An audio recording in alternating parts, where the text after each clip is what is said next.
감사합니다. 봉독한 드린 말씀을 통해서 은혜를 받고자 하는 말씀의 제목은 징계라고 하는 제목으로 은혜를 받고자 합니다. 근데 징계 옆에 제가 가로 안에 부제로 하나님 사랑의 손길이라고 하는 부제를 달아놨습니다. 징계는 하나님의 사랑의 손길이다. 왜 이렇게 부제를 달았는가 하면 징계라고 하는 단어가 많은 그리스도인들이 너무 이걸 부정적으로 생각을 해서 부담스러워하는 어떤 그런 단어로 착각하는 경우가 많이 있어서, 그래서 요즘 교회들이 이 징계라는 단어를 거의 사용하지 않고 목회자들이 거의 징계라는 설교를 하지 않고 징계에 대한 바른 가르침이 없다 보니까 교인들이 징계에 대한 진리를 잘 모르고 신앙생활하면서도 그래서 징계에 대한 바른 이해가 없으니까 막연하게 어려움을 당하게 되면 당황하게 되고, 심지어는 징계를 받고 있으면서도 징계를 모르는 경우도 있고, 또 징계를 받으면 이것이 하나님의 어떤 저주인가 이렇게 생각해서 이렇게 하나님 앞에 원망불평한다든지 낙심하는 경우도 있고, 그래서 징계는 그런 것이 아니기 때문에 하나님 사랑의 손길이 달아가는 부제를 제가 일부러 달았습니다. 좀 또 다른 말로 바꿔 말하면 징계는 하나님의 사랑의 매라고도 이렇게 할 수가 있습니다. 우리 타락한 부패성을 가지고 있는 사람들은 이렇게 나에게 듣기 좋은 얘기를 해주면 좋아하지만 좀 부담스럽거나 어려운 얘기를 해주면 그것이 정말 바른 얘기고 나에게 유익이 된다고 하더라도 그걸 싫어하는 경향이 많이 있습니다.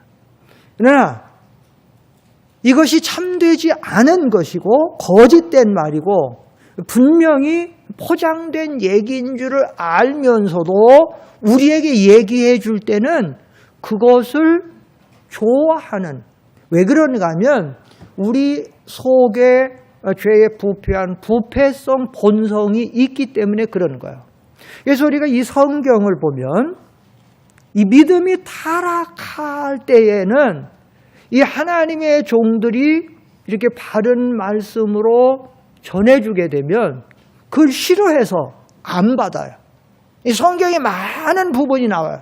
실제적으로. 그리고 실제적으로 이사야 선지자 시대 같은 때는 이렇게 하나님의 종이 하나님의 말씀을 받아, 선지자는 하나님의 쪽에서 말씀을 받아가지고 외치고 증거하는 건데, 그런데 대언자예요. 더 할 수도 없고 덜 할 수 없어요. 그대로 전해야 되는데, 근데 타락한 이스라엘 백성들은 그걸 그대로 받으려고 하는 게 아니라 딱 고개 돌리지라고, 그런 말 하지 마세요. 우리가 그런 얘기 하지 마세요.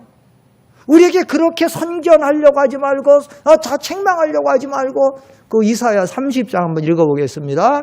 이사야 30장 9절로 10절 한번 보세요. 다 같이 시작. 대저 이는 패역한 백성이요 거짓말하는 자식들이요 여호와의 법을 듣기 싫어하는 자식들. 하나님의 법은 말씀이 하나님의 법을 듣기 싫어하는 자식들아. 그러니까 10절에 그들이 뭐라고 말하나 들어보세요. 시작. 그들이 선견자들에게 이르기를 선견하지 말라. 선견자들에게 이르기를 우리에게 바른 것을 보이지 말라. 우리에게 부드러운 말을 하라. 거짓된 것을. 이렇게 타락해요.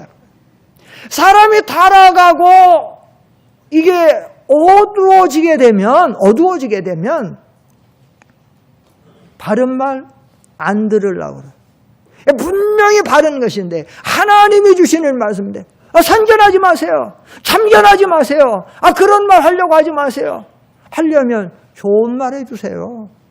좋은 말씀도 많은데 왜 그런 말 해주세요? 왜 그렇게 부담스러운 얘기하세요? 차라리 거짓되더라. 그만큼 이 정도 되면 타락한 거예요. 이 정도 되면 타락한 거예요. 그래가지고 주의 종들이 하나님의 말씀을 받아서 바른 것을 증거해주면 고개하고 도리질하고 아주 심각한 성도는 그것을 가지고 와서 따지고, 목사님 그런 건 좀 부담스러운데요. 그런 말은 좀 안 했으면 좋겠어요. 실제로 그런 성도들이 있어요. 우리 교회에 있다는 거예요. 우리 교회는 그런 분들이 없고요. 실제로 그런 경우 있어요. 이러니까 예레미야 시대 가서는 하나님의 종들이 어떻게 되느냐. 바른 것 부담스러워하고 듣기 싫어하니까 좋아? 그러니까 그들에게 거짓으로 전해주는 거야. 범죄하고 타락했는데 평안이 있어요? 축복이 있어요? 없죠. 근데 그들에게 뭐라고 하느냐? 당신들에게 평안이 있을 것입니다. 은혜가 있을 것입니다. 축복이 있을 것입니다. 축복을 외치죠. 그러나 정말 축복이 있는가? 은혜가 있는가? 없죠. 예레미야 8장 10절로 11절 한번 읽어보세요. 예레미야 8장 10절로 11절에 보면 그렇게 돼 있어요. 시작. 그러므로 내가 그들의 아내를 타인에게 주겠고 그들의 밭을 그 차지할 자들에게 주리니 그들은 가장 작은 자로부터 큰 자까지 다 욕심을 내며 선자로부터 제사장까지 다 거짓을 행함이라. 11절 시작. 그들이 딸 내 백성의 상처를 가볍게 여기면서 말하기를 평강하다 평강하다 하나 뭐가 없어요? 평강을 외쳐주지만, 은혜를 외쳐주지만, 하나님의 축복을 외쳐주지만 거기에 은혜가 있느냐, 축복이 있느냐, 평안이 있느냐? 없다는 거예요. 다 욕심 정욕으로 빠졌고 심지어 선지자나 제사장도 다 거짓을 말하는데, 그래서 딸 내 백성의 상처가 있는데, 상처는 죄를 말하는 거예요. 죄가 심각한데, 그런데 그들에게 평강을 외쳐주니 거기에 평강이 있느냐? 없다는 거예요. 오늘날 이 시대에 똑같아요. 디모데후서 4장에 우리가 늘 자주 찾아봤지만 거기도 보면 사람들이 바른 교훈을 받지 아니하고 귀가 가려워서 자기의 사욕을 쫓을 스승을 많이 두고 자기 가려운 귀, 그래서 교회 나가면 즐거운 얘기, 그래서 부드러운 좋은 예배 환경, 그것도 부족해서 인기 연예인들이나 인기 이름 있는 사람들 많이 초청해다가 그들을 통한 많은 간증들. 근데 그들이 경건한 신자들이 사실 많이 없어요. 그들의 삶을 들어가보면 많이 했는데 그런 것들, 그것도 부족하다 보니까 요즘에는 교회가 자꾸 사람을 즐겁게 하는 것으로 되다 보니까 제가 요즘 자주 말씀드리지만 뽕짝 목사가 뽕짝으로 찬양을 다 바꿔서 하고 뽕짝으로 그 모든 것을 하고, 이 시대는 그렇게 해야 된다고. 그래서 모든 경건성, 교력성이 다 파괴되고 영화 예배가 들어오고 목사들이 가죽 자켓 입고 가죽 장화 신고 그리고 나와서 여기저기 뛰어다니면서 하고 이렇게 돼 가는데, 그러면 하나님의 교회 거기에 과연 은혜가 있느냐, 생명이 있느냐, 평강이 있느냐? 없다는 거예요. 사랑하는 성도 여러분, 우리들은 신앙생활할 때에 언제든지 성경대로 믿고 성경대로 순종하고 성경대로 걸어갈 때에 거기에 생명이 있고 거기에 구원이 있고 거기에 하나님의 참된 은혜와 평강과 축복이 있을 줄 믿습니다. 그렇기 때문에 우리는 성경대로, 징계가 있다면 징계를 가르쳐야 되는 거예요. 천국이 있다면 천국을 가리키고 지옥이 있다면 지옥도 가르쳐야 돼요. 요즘에 교회에서 뭐라고 말하냐면 지옥이라는 말을 또 쓰지 말라는 거예요. 지옥이라는 말. 아니 성경에 분명히 지옥이라는 말을 쓰고 있고 흑암 불못이 있는데 왜 그런 거 쓰지 마냐. 이게 전부 인본주의가 득세하다 보니까 자꾸 사람에게, 교회가 사람에게 맞춰 변질돼 가는 거예요. 사랑하는 성도 여러분, 교회는 하나님의 집, 하나님의 교회, 하나님을 섬기는 거예요. 우리 신앙 생활도 사실은 나를 위해 사는 게 아니라 먼저 하나님을 위해 사는 것이고 그것이 우리에게 은혜와 복이 되는 것이지 하나님 중심이 돼야 되는데, 그러다 보니까 하나님의 말씀이 점점 약해요. 그래서 오늘 우리는 알아야 됩니다.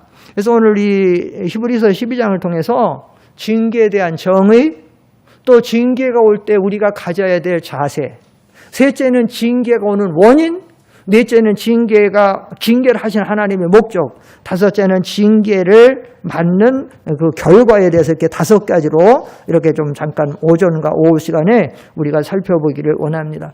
우리는 신앙생활하면서 먼저 우리는 언제나 징계 가운데 신앙생활하는 줄을 알아야 돼요.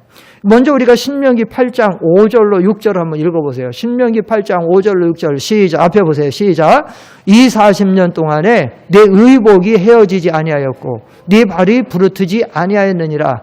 너는 사람이 그 아들을 징계함 같이 네 하나님 여호와께서 너를 징계하시는 줄 마음에 생각하고 네 하나님 여호와의 명령을 지켜 그의 길을 따라가며 그를 경외하지. 여기 5절에 보면 너는 사람이 그 아들을 징계함 같이 네 하나님 여호와께서 너를 징계하시는 줄 마음에 생각하고 신앙생활하라.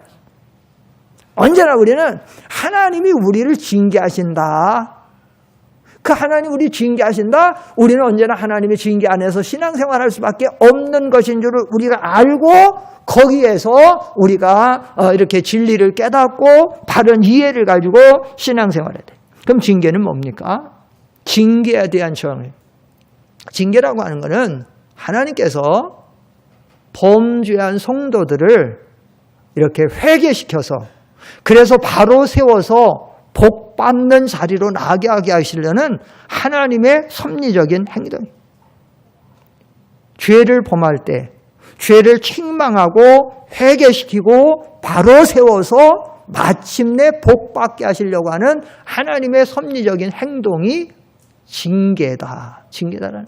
그래서 좀 다른 표현으로 사랑의 매다, 또 하나님의 사랑의 손길이다 이렇게 얘기했는데 징계라는 사전적 의미 자체가 그래요. 그 일반적인 사회에서도 징계라는 말을 씁니다. 국가 공무원들에게도 쓰고 사회적인 어떤 법적인 면에서 용어에도 쓰고 어떻게 하는데 그 징계적인 사전적 의미도 그러는 거예요. 잘못한 사람을 꾸짖고 책망해서 벌을 내리서 바로 세우는 거. 그 뜻이에요. 똑같아요. 사전적인 의미나 하나님이 우리를 징계하시는 의미가 다 똑같아요. 잘못된 사람을 꾸짖고 책망해서 바로 세우고 바로 나가게 하는 거. 그리고 성도들은 하나님 우리가 신앙적인 의미에서는 마침내 그래서 복을 받게 하시는. 그래서 그 목적 중에 하나가 그래서 하나님이 우리를 그렇게 해서 복 받게 하시려는 하나님의 그런 것이다라고 하는 것을 알아야 돼요. 두 번째로, 그럼 우리는 징계를 다 받는 줄 생각하고 징계를 바른 이해를 갖고 신앙생활을 하는데, 그러면 징계가 올 때, 여기 지금 성경에 쭉 순서대로 나오고 있는데, 징계가 올 때에 우리가 가져야 될 자세 세 가지가 있어요. 첫째는, 징계가 올 때는, 첫째 그 징계를 경히 여기지 말라 했어요. 5절 또 아들들에게 권하는 것 같이 너에게 권면하신 말씀도 잊었도다 일렀으되 내 아들아 주의 징계하심을 경히 여기지 말며. 여기 경히 여기지 말라 그랬는데 여러분 징계가 올 때 경히 여기지 마십시오. 이게 성경적인 교훈이에요. 경히 여긴다는 말은 말 그대로 말 자체대로 가볍게 여기는 거예요. 대수롭지 않게 여기는 거예요. 아니 살다 보면 이런 일도 당할 수 있지. 가볍게 여기는 거예요. 아니 남들도 뭐 다 그런 일 당하잖아? 이렇게 생각하는 거예요. 이게 가볍게 생각하는 거예요. 근데 가볍게 생각하는 정도들이 아니라 어떤 성도들은 징계 가운데 있는데 징계가 있는지도 모르는 거예요. 내가 지금 징계 가운데 있는데 하나님이 나를 징계하시는 줄도 모르는 거예요. 징계가 굉장히 많아요. 우리 삶 속에서 자주 와요. 자주 오는데 그런데 그 징계 자체도 모르는 거예요. 내가 지금 징계 받고 있는지도 모르는 거예요. 우리는 징계를 바로 알아야 되고 그리고 징계를 안다라고 하면 경히 여기지 말아야 돼요. 우습게 여기지 말아야 돼요. 못된 자식들은 부모가 심각하게 자녀에 대해서 염려하고 책망하는데 그 부모에 대한 꾸지람을 너무 경히 여기죠. 아버지 또 괜히 잔소리야. 나를 못 살게 하고. 이렇게 생각하죠. 그런 자녀들이 바로 설 수 없어요. 이 경히 여긴다라는 얘기는 그렇게 되게 되면 우리는 하나님의 징계를 통한 하나님의 그 섭리를 바로 이룰 수 없어요. 복된 자리로 나갈 수 없어요. 둘째는 그 반대의 경우가 있어요. 징계가 올 때에 그 징계 속에서 그걸 너무 무겁게 여겨서 낙심하지 말라 했어요. 내 아들아 주의 징계하심을 경히 여기지 말며 둘째는 그에게 꾸지람을 받을 때에 낙심하지 말라. 너무 무겁게 여겨서. 그래가지고 이 하나님의 징계가 올 때에 하나님 원망하고 불평하고 하나님 나 사랑하지 않나 보다고 하고, 그래서 어떤 사람은 하나님을 떠나기도 하고 대적하기도 하고, 또 어떤 사람은 너무 낙심돼서 큰일 났다고, 나는 이제 뭐 안 되나 보다고 이렇게 하는, 그것도 그런 만도 하지 마라. 하지 마라. 셋째는 우리가 징계받을 때 세 번째 가져야 될 자세는 징계를 싫어하지 말으라 했어요. 싫어하지 말으라. 잠언 3장에 보십시다. 잠언 3장에 보면 앞에 보시고 시작. 내 아들아 여호와의 징계를 경히 여기지 말라. 그 다음에 뭐라 했어요? 그 꾸지람을 뭐 하지 말라? 싫어하지 마라. 싫어하지 마라. 사실 징계는 아파요. 힘들어요. 어려워요. 그러니까 우리가 까딱 잘못하면 징계가 올 때에 싫어할 수 있어요. 하나님 엄마 불평할 수 있어요. 하나님 대장할 수 있어요. 그렇게 되면 안 되고 어떻게 해야 되느냐? 아버지가, 어머니가 나를 사랑해서 징계하시는 줄을 알고, 그래서 그 징계하시는 부모의 손길을 바로 깨닫는 것처럼 우리가 싫어하지 말고 그 징계를 바로 받아야 된다는 거예요. 세 번째 큰 대제는 그런 징계의 원인, 하나님이 징계하시는 원인이 있어요. 왜 징계하시느냐? 징계의 목적도 있지만 징계의 목적보다 먼저 원인이 있어요. 왜 하나님의 징계가 오느냐? 여기 성경적으로 보면 세 가지 면에서 옵니다. 첫째는 왜 징계하시느냐? 죄가 있기 때문에 하나님이 우리를 징계하시는 거예요. 자식이 잘하는데 부모가 책망하고 때리고 하는 부모가 없죠.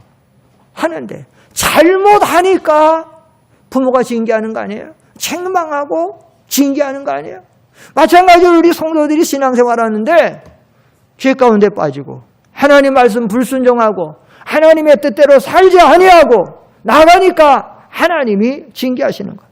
여기 징계에 대한 교훈을 들어가기 전에 오늘 히브리서 12장 4절에 보면 먼저 죄에 대해서 언급하고 징계 바로 나오죠. 4절 다 같이 읽겠습니다. 히브리 12장 4절 시작. 너희가 죄와 싸우되 아직 피 흘리기까지는 대항하지 아니하고, 또 아들들 이렇게 들어가요. 죄에 대해서 언급하고 너희가 죄와 싸우지 아니하고 죄를 물리치지 아니하고 죄와 타협하고 죄 가운데 빠지기 때문에 그래서 하나님이 징계하신다고, 그래서 하나님이 여기 죄에 대해서 언급하는 것. 사랑하는 성도 여러분, 하나님이 우리를 왜 징계하시느냐? 우리가 죄 가운데 빠지고 하나님의 뜻대로 살지 아니하고 잘못 나가면서도 깨닫지 못하니까 깨닫게 하시려고 그것을 꾸지람하고 책망해서 바로 세우려고 하나님 징계하시는 거예요. 예레미야 2장 19절에 보면 내 죄가 너를 징계한다. 19절 시작. 내 악이 너를 징계하겠고 내 반역이 너를 책망할 것이라. 그런즉 내 하나님 여호와를 버림과 네 속에 나를 경외함이 없는 것이 악이요 고통인 줄 알라. 주만군의 여호와의 말씀이냐.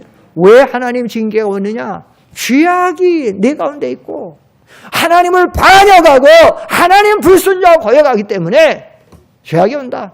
하나님을 경외하는 것도 없고 하나님의 뜻대로 사는 것도 없으니까 하나님께서 이렇게 징계한다고 오늘 성경은 말씀하고 있어요.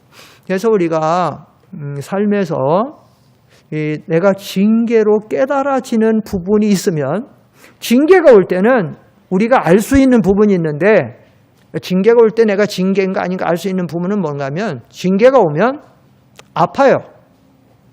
마음이 아플 수도 있고 몸이 아플 수도 있고 경제적으로 아플 수도 있고 자식 때문에 아픔이 올 수도 있고 어떤 사고나 사건 때문에 아픔이 올 수도 있고 직장생활 때문에 아플 수도 있고 연인 때문에 아플 수도 있고 부부간의 관계라 고통이 와요. 괴로워요. 징계 중에는. 그때에 왜 왔나? 이것이 왜 왔나? 그거를 분별을 해야 돼.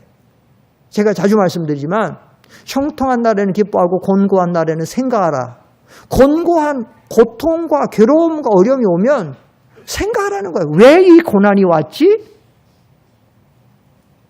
건강으로, 경제적으로, 자식 문제로, 남편 문제로, 아내 문제로, 어떤 예기치 않았던 사고로, 아니면 직장 문제로, 사업장의 문제로, 결혼 문제로, 어떤 집의 문제로 등등으로 많은 징계의 그는 뭐 여러 가지 많으니까 왔을 때에 이것이 왜 왔는지 그거를 바로 깨달아야 돼요.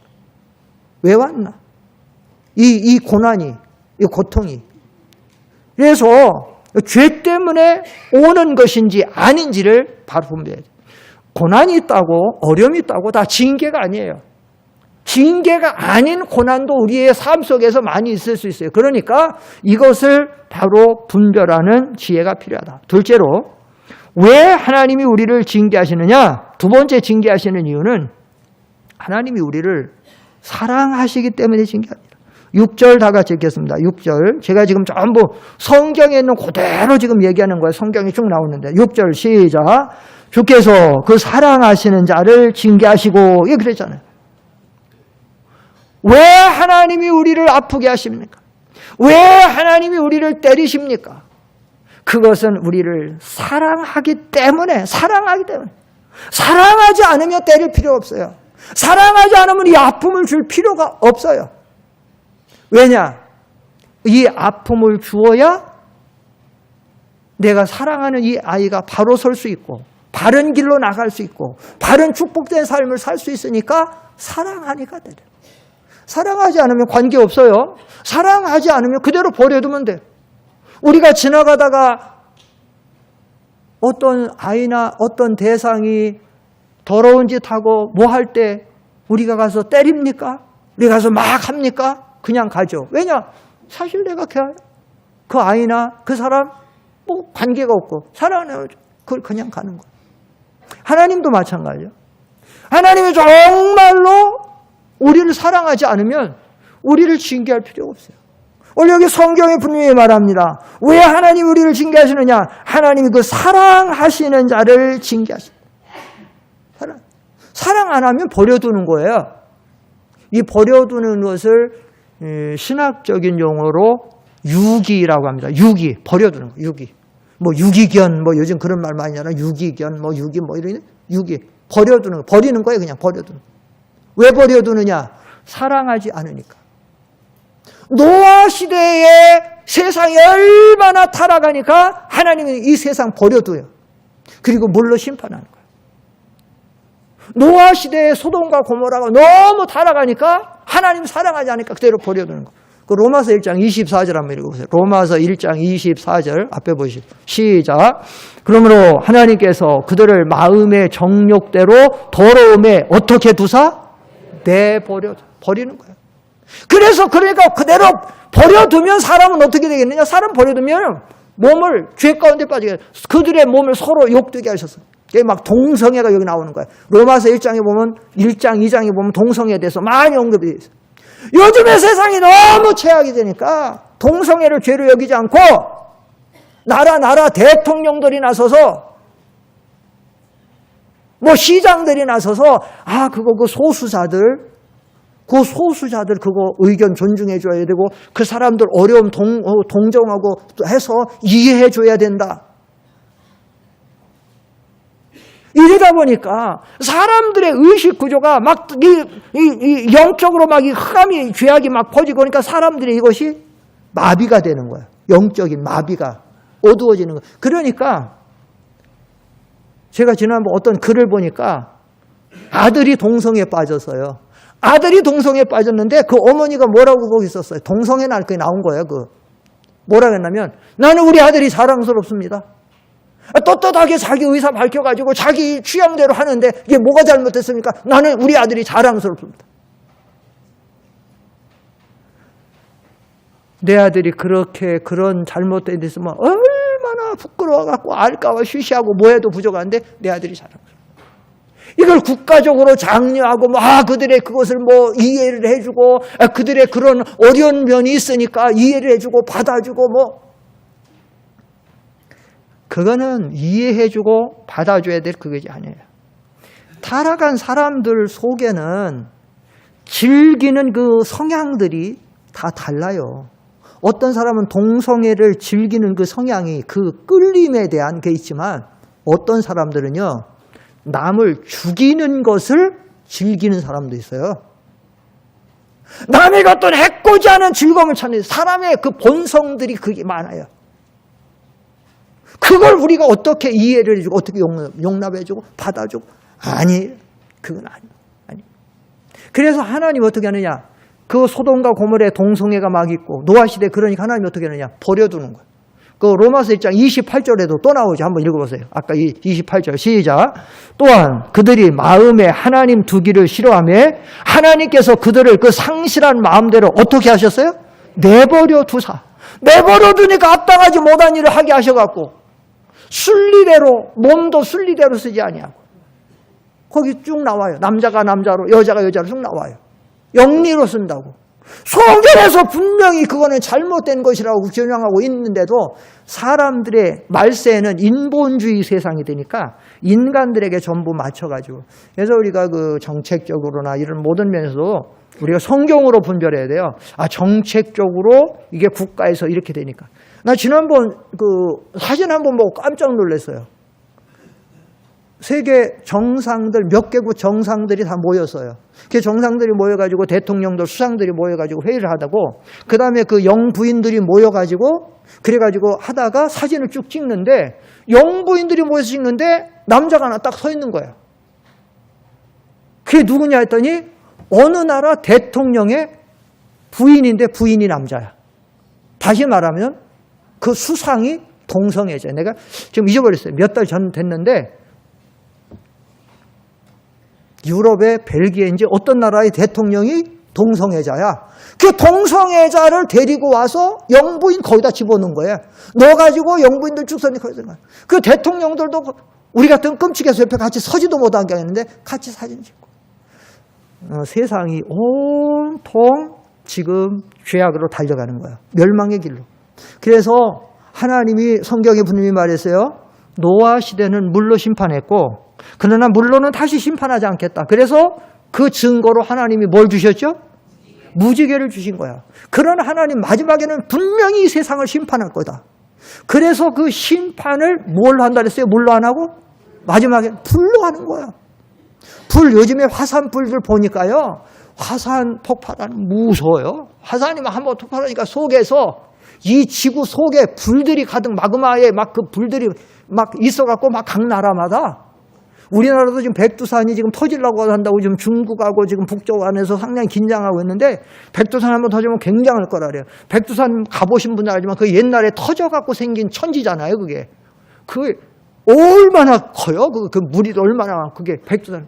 그게 한번 터지면 중국과 북한에 얼마나 많은 사람이 죽을 수 있다는 거예요.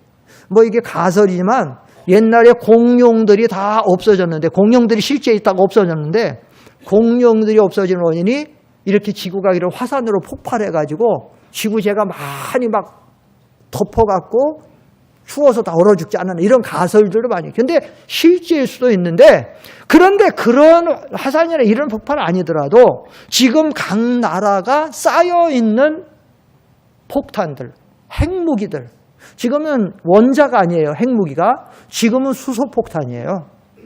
수소폭탄은 원자폭탄보다 수십 배, 수백 배 강력하죠. 하나만 터뜨려도, 우리 한국 같은 나라는 하나만 터뜨려도 다 망하는 거예요. 지금 그런 강력한 무기들이. 이런 무기가 이 전 세계 이 지구를 50번, 60번 망하고도 남을 그런 불이 쌓여있다는 거예요. 그러니까 사랑하지 않으면 버려두니만 하나님이 우리를 얼마나 사랑하시기 때문에 그대로 둘 수가 없어요. 그래서 징계하시는 거예요. 그러니까 우리가 징계를 받을 때는 우리가 빨리 알아야 돼. 그 아픈 거 생각하지 말고 하나님 나를 얼마나 사랑하시면 징계하시냐. 여러분, 자식이 잘못할 때 부모가 때려요. 부모가 자식이 잘못할 때 부모를 때릴 때 때리면서 좋아갖고 쾌감을 느끼며 때리겠어요? 속에 안타까운 마음으로 울면서 때리겠어요? 속에 막 좋아서 때려요? 울면서 때리죠. 어떤 엄마는 자식 때리면 울면서 때려. 막 진짜로 막 울면서 이놈의 새끼야 하면서 막 진짜로 울고, 아니면 때려놓고 그 앞에서 못 울고 나중에 방에 가서 우는 부모도 있고. 하나님이 우리를 사랑하는데 얼마나 마음이 아파. 그래서 제가 자주 말씀드리잖아요. 호세아 성경에 보면 이스라엘이 다른 신을 섬기고 건포도 떡을 즐길지라도 내가 저희를 사랑한다. 한번 찾아보세요. 호세아서. 제가 지금 방송실 안 줬는데요. 호세아.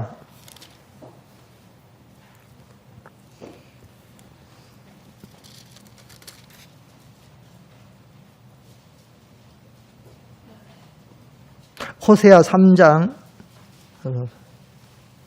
그러면 호세아 3장이 아니고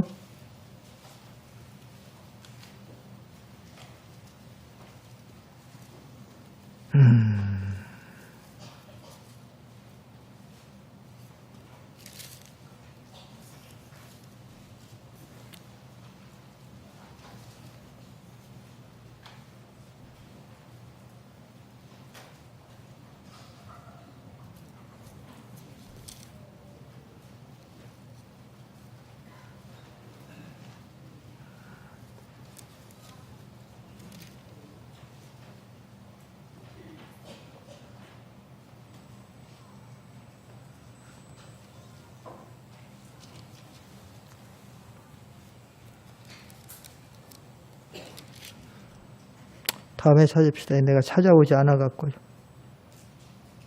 하나님이 사랑한다는 거예요. 버릴 수 없다는 거예요. 요즘에 복음 찬송 중에 그런 복음 찬송 많이 요즘 은혜롭게 하는 게 있는데 여호와께로 돌아가자 그랬어요. 그 가사가 참 은혜스럽더라고. 내 백성이 나를 떠나서 가지만 내가 나의 백성을 포기 못하니 나의 모든 것을 주고 그를 사랑한다는 그런 표현이 있는데, 그래서 그게 뭔가 하면 하나님이 이 하나님의 백성들이 하나님을 배반하고 하나님 불순종하고 이렇게 하나님을 떠났을 때 하나님은 그 아픈 마음을 그 사랑하면서 아픈 마음을 가지고 징계한다는 거예요. 오늘 우리가 이 진리를 우리가 그렇게 알아서, 그래서 이 징계라는 이런 것을 어떤 부정적인 것으로 부담스럽고 그렇게 받을 것이 아니라 하나님의 굉장한 사랑이 여기에 있구나 라고 하는 것을 우리가 영으로 느껴야 돼. 진리적으로는 깨달아야 되고 영으로는 느끼고 체험해야 되고, 그래서 그 징계를 거기서 하나님의 사랑을 느끼고 정말로 그 사랑 때문에 감격해야 돼요. 거기서 범사에 감격해야 되고 우리가 참 눈물을 흘려야 되고 하나님 앞에 돌아가야 돼요. 셋째는 하나님께서 우리를 왜 이렇게 징계하시느냐. 그것은 우리가 그의 자녀이기 때문에, 아들이기 때문에 하나님 징계. 여기 성경을 보세요. 6절을 다시 보면 다 같이 보십시다. 6절, 주께서 그 사랑하시는 자를 징계하시고, 그 다음 잘 보면 그가 받아들이시는 누구마다 채찍질 하심이니라. 아들마다. 그러니까 왜 우리가 두 번째, 첫째는 왜 우리를 하나님 징계하시는 원인이 뭐냐. 첫째는 죄 때문이다. 둘째는 사랑하기 때문이다. 그러면 하나님이 왜 우리를 사랑하느냐 이거죠. 왜 사랑하느냐. 하나님 우리를 왜 사랑해요? 우리가 누구이기 때문에? 아들이기 때문에. 주님의 십자가 보혈로 값주고 사신 당신의 아들이기 때문에. 우리가 우리 자녀들을 왜 사랑합니까? 내 자녀니까 사랑하는 거 아니에요. 내 자랑하니까 잘못할 때 아픈 마음으로 때리는 거 아니에요. 아들이니까. 7절 다 같이 읽어봅시다. 7절로 8절까지 시작. 너희가 참음은 징계를 받기 위함이라. 하나님이 아들과 같이 너희를 대우하시나니 어찌 아버지가 징계하지 않는 아들이 있으리요. 징계는 다 받는 것이거늘 너에게 없으면 사생자요 친아들이 아니라. 여러분 여기 성경의 6절로 여기 그 19절까지를 보면 아버지, 아들, 아버지란 말이 계속해서 나와요. 이거는 하나님이 우리를 왜 이렇게 아픈 마음으로 우리를 징계하시느냐? 우리가 아들이기 때문에 징계. 여러분 동네에서 어떤 애들이 잘못한다고 그 동네 아이들을 막 여러분 때립니까? 못 때리죠. 안 때리죠. 왜? 내 아들이 아니니까. 그러나 여러분의 자녀가 잘못하면 때리죠. 왜냐? 내 아들이니까. 내가 사랑하니까. 얘를 바로 세워야 얘가 바로 사람이 되니까. 다른 사람이 되는. 그래서 때리는 거 아니야? 그래서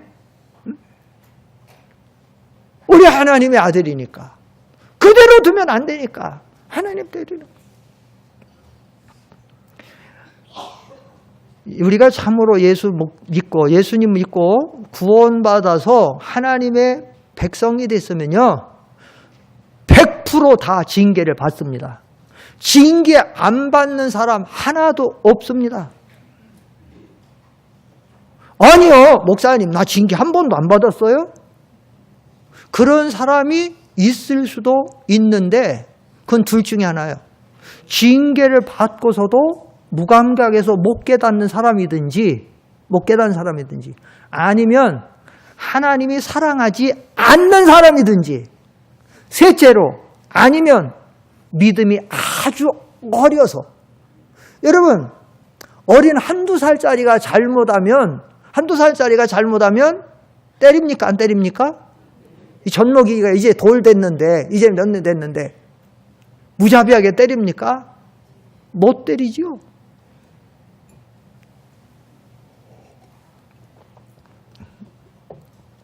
제가 8남매 중에 막내인데 우리 5남 3녀인데 제가 5남 3녀 8남매 중에 막내고 5남 중에 또 이제 마지막인데 셋째 형님은 제가 어린 애기 때 옛날에는 겨울에 집에 뭘로 따뜻하게 했죠? 화로 따뜻하게. 근데 화로 안에 뭘로 집어넣어갖고 가끔 이렇게 뭐 또 다리기도 하고 하는 게 그게 뭐예요? 인두가 있잖아. 제가 어렸을 때 그 겨울에 셋째 형님이 옆에 누워서 자고 있는데 인두를 들고 가가지고 그걸로 형 얼굴에다 놓은 거예요. 아니 형님이 여기 뭔가 지진 자국이 있더라고. 난 몰랐어요. 나중에 청년 될 때 알았어요. 청년 돼갖고. 청년 돼서 나중에 얘기해 주더라고. 형이 얘기하더라고. 자고 있는데 제가 인도 갔다 형한테 얼굴 놓은 거예요. 근데 이게 초등학교라도 다려야 좀 때리고 뭐 하고 싶은데 이 어린 게 그래서 때릴 수가 있어. 이러면서 막 속으면. 어리면 안 때리는 거야. 어리면. 그러니까 여러분 우리가 징계를 받는데 믿음이 좋은 사람이 징계를 많이 받을까요? 믿음이 약한 사람이 징계를 많이 받을까요? 이게 조금 약간 모순된 것 같아. 죄 때문에 징계한다고 그랬는데 근데 믿음이 성경에 보면 징계는 다 받아요. 여러분 8절 보세요. 8절 시작. 징계는 다 받는 것이고 따라합시다. 징계는 다 받는 것이거늘. 안 받는 사람이 있어요 없어요? 없어요. 다 받는 거예요. 징계는. 안 받는 사람이 없어. 왜 받느냐? 죄 때문에 받고 사랑하기 때문에 받고 셋째는 누구이기 때문에? 아들이기 때문에. 받아요. 그런데 누가 많이 받냐? 성경에 보니까 믿음이 좋은 사람이 많이 받아요. 왜냐? 믿음이 좋은 사람은 다 알고 다 뭐하고 수준이 높잖아요. 수준이 높은 사람이 똑같은 일이라도 서너 살짜리가 하면 그냥 용납해 주는 게 있어. 근데 똑같은 일이라 서너 살짜리 해도 용납이 되는데 얘가 중고등학생이 하면 안 되는 거야. 대학생은 더 안 되고 장가 들었으면 더 안 되겠죠. 예? 그러잖아요. 마찬가지로 하나님 편에서도 믿음이 높은 사람이 믿음이 저급한 사람과 하는 행동 같이 하면 안 돼요. 이 성경에 보니까 아삽이라고 하는 다윗 왕 시대의 아삽이라는 성가대 대장인데 믿음이 좋은 사람인데 이 사람이 그 상황을 보고 실망을 뻔했어요. 야, 이거 하나님 없는 거 아니야? 왜? 안 믿는 사람 저렇게 편안하고 잘 되고 시편 73편 한번 봅시다. 성경 시편 73편 여기 보면 나오는데 시편 73편 시작. 볼지어다 이들은 악인들이라도 항상 평안하고 재물은 더욱 부른 악인들이에요. 안 믿는 사람이에요. 그런데 항상 편하고 재물도 잘 되고 자식도 좋은 대학 들어가고 돈도 잘 벌고 그 성경에 또 다른 성경에 보면 죽을 때도 편하게 잘 죽고 사고도 안 당하기도 하고 잘해. 그런데 13절 시작. 내가 내 마음을 깨끗하게 하며 내 손을 씻어 무죄하다 하는 게 실로. 아삽은 믿음으로 살려고 조그만 죄도 안 지려고 얼마나 노력을 하는 거예요. 그런데 14절 결국은 뭐예요? 14절 시작. 나는 종일 재난을 당하며 아침마다 징벌. 재난과 징벌은 징계를 받는다는 거예요. 지금. 또 욥기서 한번 보세요.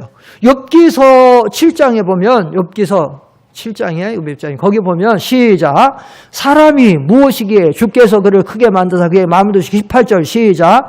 아침마다 권징하시며 순간마다 단련하시며. 욥이 누굽니까? 욥은 성경에서 가장 위대한 의인이에요. 그런데 욥은 아침마다 권징하며 순간마다 단련한다는데 분초마다라고 개역 성경에는 계속해서 조금만 해도 하나님 징계가 오는 거예요. 그러니까요. 징계는 언뜻 생각하면 믿음이 약하고 죄 자주 짓고 이런 사람만 징계 자주 받는 것 같은데 절대 아니고 사실 징계는요. 믿음이 높은 차원에 있는 사람일수록 더 많이 받는 거예요. 더 많이 받는 거예요. 징계 없는 사람이 없어요. 징계를 왜 받나 이제 목적과 결과는 오후 시간에 하겠습니다. 기도하겠습니다. 걸어가신 아버지 하나님, 말세지 말에 너무 세상이 죄악을